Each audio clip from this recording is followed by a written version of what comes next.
नमस्कार। कर्क लग्न यानी कैंसर एसेंडेंट वालों के लिए जनवरी 2026 का महीना कैसा रहेगा, इस महीने को बेटर समझने के लिए दो पार्ट में मैंने डिवाइड किया है।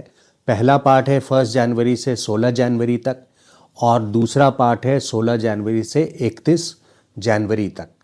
हालांकि यहाँ मैं दूसरे पार्ट में 23 फरवरी तक कवर करूँगा, उसका एक रीज़न है, वो मैं वीडियो में आगे चल करके बताता हूँ। लेकिन पहले पार्ट पे आते हैं 1 जनवरी से 16 जनवरी तक, जब 4 ग्रहों की युति यहाँ पे सूर्य, मंगल, बुध और शुक्र आपके विपरीत परेशानी वाले घर में, छठे घर में जो रोग रिपुण शत्रु को रूल करता है, इस घर में आ रही है। यानी विपत्ति स्थान पे 4 ग्रहों की बोर्ड मीटिंग बैठी हुई है, पंचायत बैठी हुई है। तो 16 जनवरी तक आप लोगों के लिए परिस्थिति अनुकूल नहीं है, ये नेगेटिव टाइम है। कोई भी इम्पोर्टेंट काम आप 1 से 16 जनवरी तक ना करें। यहाँ पे डिस्प्यूट यानी लड़ाई झगड़ा होने के सिचुएशंस भी हैं, मंगल की इन्वॉल्वमेंट भी है और अपने बॉसेस से, सीनियर से, मैनेजमेंट से, अथॉरिटी से और गवर्नमेंट रिलेटेड कोई वर्क हो, वहाँ भी उससे परेशानी आप लोगों को 16 जनवरी तक आने की निश्चितता हो जाती है, लगभग तय हो जाता है। उसकी वजह ये है कि ये 4 ग्रह के अलावा शनि 10वीं दृष्टि से नवम स्थान में है, नवम स्थान से 10वीं दृष्टि से सूर्य और मंगल को देख रहे हैं, जो कि एक विस्फोटक सिचुएशन बन रहा है। और देख रहे हैं तो ये दृष्टि पड़ रही है छठे भाव में। सूर्य और मंगल पे शनि की दृष्टि या सूर्य की दृष्टि शनि पे या मंगल की दृष्टि शनि पे या शनि की मंगल पे, यानी ये तीनों ग्रह जब आपस में एक दूसरे को देखते हैं, सूर्य और शनि हो या मंगल शनि हो, और यहाँ पर तो तीनों इन्वॉल्व हैं, तो ऐसी परिस्थिति में कोई नेगेटिव इवेंट को जन्म देता है जो उस घर से रिलेट करता है। इस सिचुएशन में शनि की दृष्टि आपके विपत्ति स्थान पे पड़ रही है, लड़ाई झगड़े वाले स्थान पे पड़ रही है, कर्ज वाले स्थान पे पड़ रही है, बीमारी वाले स्थान पे पड़ रही है, गुप्त शत्रु वाले घर पे पड़ रही है। तो यहाँ पे कोई डिस्प्यूटेबल सिचुएशन बन रही है। 1 जनवरी से 16 जनवरी तक किसी भी अननेसेसरी आर्ग्यूमेंट में आप ना पड़ें। कहीं कोई झगड़ा झंझट हो रहा हो, आपने गाड़ी रोक करके उसको देखने की कोशिश की, आप भी इन्वॉल्व हो जाएंगे, आपका नाम भी शामिल कर दिया जाएगा उसमें।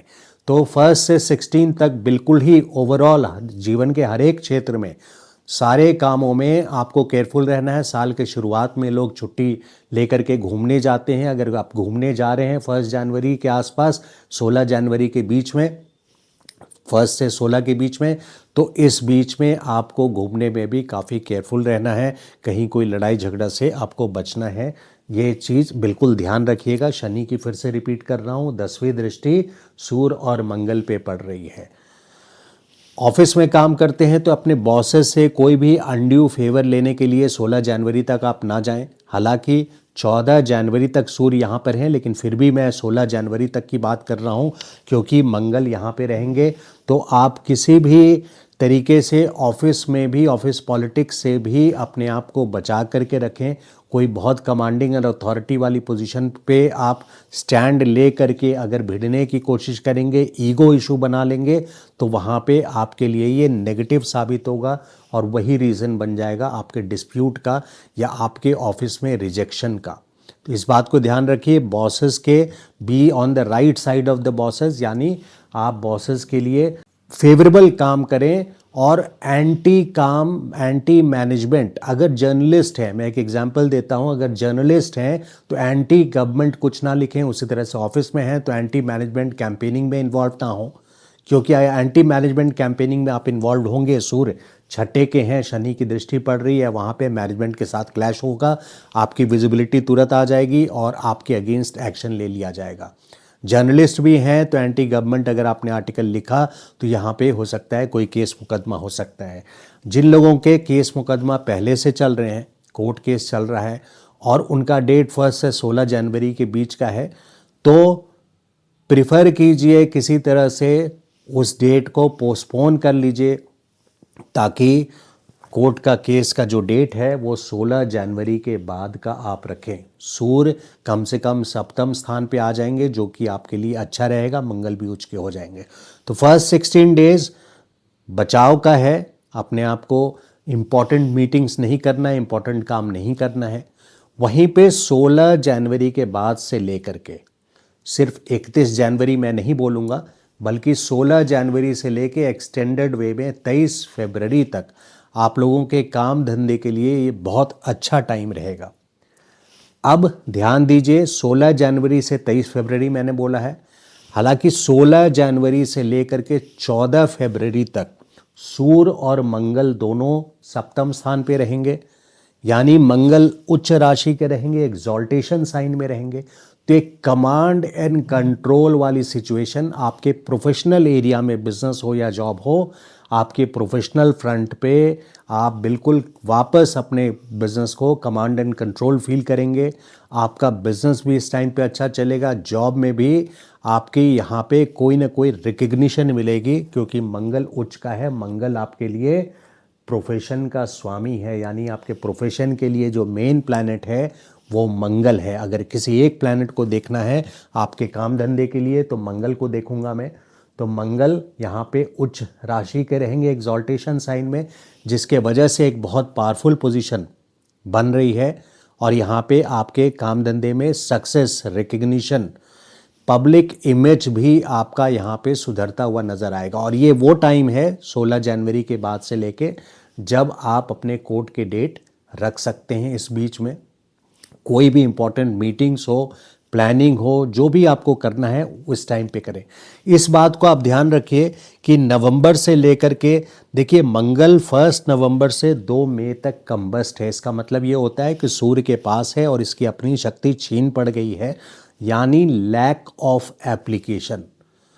तो जो भी आप प्लान करते हैं अगर उसको अप्लाई नहीं करेंगे, जो 1 नवंबर से 2 मई तक है, तो जो प्लैनेट्स आपको वेदर कंडीशन दे रहे हैं, यानी प्लैनेट्स आपके लिए जो प्रॉमिस लेके आए हैं वो आप तक नहीं पहुंच पाएगा अगर आप एक्शन में अपने प्लानिंग को एग्जीक्यूट नहीं करेंगे तो, यानी लागू नहीं करेंगे तो यहाँ कमी सिर्फ एक बात की रह जाती है 16 जनवरी से 14 फरवरी या एक्सटेंडेड वे में 23 फरवरी तक, कि आप प्लान तो बहुत करेंगे लेकिन उसको एग्जीक्यूट करने में कमी कर सकते हैं। तो इस बात को ध्यान रखिएगा कि जो भी प्लान करते हैं उसको अच्छे से प्रोसेस करके, उस पर मंथन करके उसको एग्जीक्यूट करना भी, लैक ऑफ एप्लीकेशन ही ये नेगेटिव पॉइंट बन जाता है। सूर्य के साथ मंगल जो कि आपके प्रोफेशन के स्वामी, आपके लिए जो मैंने बताया मेन प्लैनेट आपके काम धंधे के लिए मंगल है,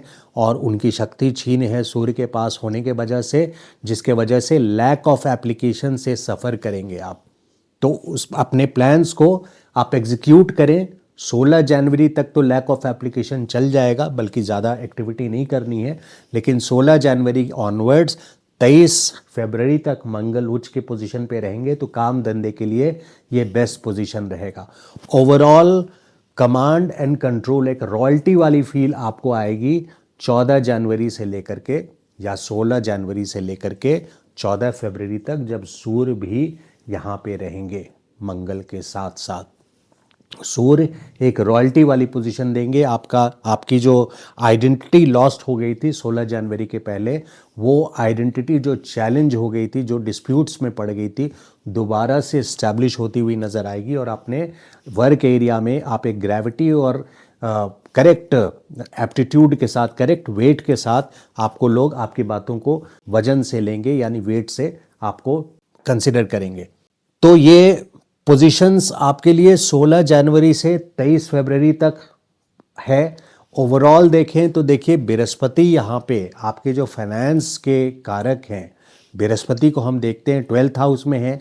इन शॉर्ट मई तक कोई बहुत बड़ा रिस्क नहीं लेना है, कि मैंने बोला है कि 16 जनवरी से 23 फरवरी तक आप लोगों के लिए पॉजिटिव है, तो बिजनेस में आपने कोई बड़ा रिस्क ले लिया वो काम नहीं करना है। मई लास्ट तक बृहस्पति आपके 12th हाउस में है, एक्सपेंसेस काफ़ी हाई रखेंगे, और इनकम के घर में भी जहां कैश फ्लो है वहां भी केतु का ट्रांजिट है इस पूरे साल 5 दिसंबर तक। तो एक डिससेटिस्फैक्शन कैश फ्लो में आपको फील होता रहेगा। लेकिन शनि यहाँ भाग्य स्थान पे आ चुके हैं, पिछले साल 2025-29 मार्च से लेकर के उनका ग्रेजुअल भाग उदय की ओर आप बढ़ रहे हैं। 2 जून 2027 तक शनि कोई ना कोई भाग उदय कराएंगे। अब स्टूडेंट्स के लिए देखें, जो लोग स्टूडेंट्स हैं उनके लिए अगर मंथली वे में देखें तो 16 जनवरी से 23 फरवरी ये फेवरेबल टाइम है। स्टॉक मार्केट में लोग 1 जनवरी से 16 जनवरी तक मंगल छठे भाव में है, पंचम के स्वामी है, जिसके वजह से केयरफुल रहना है। यहाँ पे कुछ लॉसेस का सामना भी करना पड़ सकता है फर्स्ट 16 डेज यहाँ पे स्टॉक मार्केट में जो लोग हैं। और स्टॉक मार्केट वालों को लॉन्ग रन में मैं उनको हिदायत दूंगा कि इस साल आप बैकफुट पे ही रहें, long term portfolio, long term investments में जाएं। केतु का 2nd हाउस से ट्रांजिट है और मई लास्ट तक बृहस्पति का भी है, जिसके वजह से बृहस्पति यहाँ उठ के आ जाएंगे। लेकिन स्टॉक मार्केट में फिर भी बहुत ज़्यादा रिस्क नहीं लेना है, क्योंकि केतु का गोचर आपके 2nd हाउस से है। जो लोग जिनकी शादी नहीं हुई है, देखिए उनके लिए जून टू अक्टूबर ये बृहस्पति लग्न में आएंगे। जून टू अक्टूबर उनके लिए बेस्ट टाइम है। 16 जनवरी से लेकर के 23 फरवरी तक मंगल रहेंगे आपके 7वें घर में। जो लोग मैरिड हैं उनके स्पाउस यानी आपके स्पाउस आप पे डोमिनेट करेंगे, क्योंकि सूर्य की प्रेजेंस रहेगी 14 जनवरी से 14 फरवरी तक और मंगल रहेंगे सीधा 16 जनवरी से लेके 23 फरवरी तक। तो 23 फरवरी तक ही, 16 जनवरी से 23 फरवरी का डेट याद रखिए, जब आपको स्पाउस का यानी पति या पत्नी का डोमिनेशन फील होगा। अगर आपने उनको चैलेंज कर दिया इस टाइम पे, तो इस टाइम पे वो तो नहीं झुकेंगे और लड़ाई और बढ़ती चली जाएगी। लास्ट में आपको ही झुकना पड़ेगा। हालांकि आप लोगों के जो पार्टनर होते हैं वो शनि गवर्नड हैं या शनि से रूल्ड हैं। इसका मतलब है काफ़ी कॉशियस रहते हैं, काफ़ी प्रूडेंट रहते हैं, सतर्क रहते हैं, अपने एज से मैच्योर्ड दिखते भी हैं, अपने एज से कम ज़्यादा उम्र के दिखते हैं और मेंटली भी स्टेबल और मैच्योर्ड रहते हैं। पेशेंस काफ़ी रहता है। मकर राशि वाले हैं वो। हेल्थ रिलेटेड 1 से 16 जनवरी 4 ग्रहों का यहाँ पे युति है। सूर्य मंगल शुक्र बुध 6ठे स्थान में, ये रोग स्थान है। शनि की भी दृष्टि है, हालांकि जुपिटर की भी दृष्टि है। जुपिटर की 6ठे पे दृष्टि यहाँ पे रोग को बढ़ाएगा, ना कि हील करेगा, इस बात को ध्यान रखिए। और शनि की भी दृष्टि पड़ रही है। जिनके जन्म कुंडली में, बर्थ चार्ट में कोई जन्म का ग्रह यहाँ पर है, उनके लिए ये निश्चित तौर पे और ज़्यादा डिस्टर्बिंग टाइम होगा। 1 जनवरी से 16 जनवरी तक और ज़्यादा परेशानी वाला समय रहेगा। तो हेल्थ से 1 से 16 जनवरी तक केयरफुल रहना है। रेमेडी को देखते हुए देखिए, अगर सूर्य के रेमेडी के लिए आप सूर्य को जल अब देने शुरू करेंगे तो उससे कोई 16 दिनों में, 14 दिनों में फ़ायदा नहीं होने वाला है। ये रेगुलर करने वाला काम होता है। ऐसा नहीं है कि जब आप क्रोसिन है, जब आपने लिया तो 6 घंटे के लिए बुखार उतर जाएगा। ऐसा नहीं है कि सूर्य जब 6ठे भाव में आए हैं तब आप रेमेडी करना शुरू कर दें। या तो आप नियमित तौर पे सूर्य को जल दे रहे हों, और नहीं तो रेमेडी के लिए इस साल में फिर भी मैं बोलूँगा वो केतु की रेमेडी कीजिए। केतु आपके 2nd हाउस जो डिससेटिस्फैक्शन, इनकम में जो कमी के ला रहे हैं, उसके लिए ओम केम केतवे नमः, ओम केम केतवे नमः यह बीज मंत्र है, या ओम श्राम श्रीम श्रौम सह केतवे नमः। कायदे से ओम श्राम श्रीम श्रौम सह केतवे नमः 18,000 बार जाप होना चाहिए, या ओम केम केतवे नमः का 18,000 बार जाप इस साल के अंदर होना चाहिए। स्ट्रीट डॉग्स को आप फीड करते रहें। हालांकि पब्लिक न्यूसेंस नहीं बनना चाहिए, लेकिन स्ट्रीट डॉग्स को आप जो डिजिग्नेटेड एरियाज़ हैं जहाँ से बाकी लोग आपसे परेशान ना हो, वहाँ आप स्ट्रीट डॉग्स को फीड करते रहें। और बात सिर्फ फीड करने की नहीं है कि उनको आप खाना खिला रहे हो, उनकी सेवा, यानी किसी को आपने देखा कि कोई इंजरी है, कोई चोट वगैरह लगी हुई है स्ट्रीट डॉग को, तो उसको वेटनरी डॉक्टर के पास ले गए। केतु का ये बहुत अच्छा उपाय है। तो ये था वीडियो कर्क लग्न वालों का जनवरी 2026 का। अगर ये वीडियो आपको अच्छा लगा हो तो लाइक एंड शेयर कीजिएगा, और चैनल को सब्सक्राइब नहीं किया है अभी तक तो request you to please subscribe to the channel. Thank you so much. नमस्कार।